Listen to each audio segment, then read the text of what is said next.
Assalamu Walaikum. Hello friends, how are you?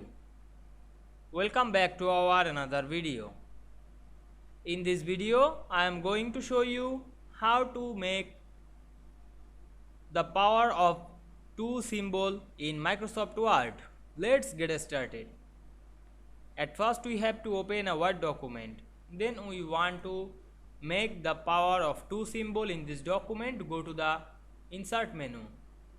Then click equation option, then go to the design menu, then choose script, then choose superscript, then click on this box and type any word.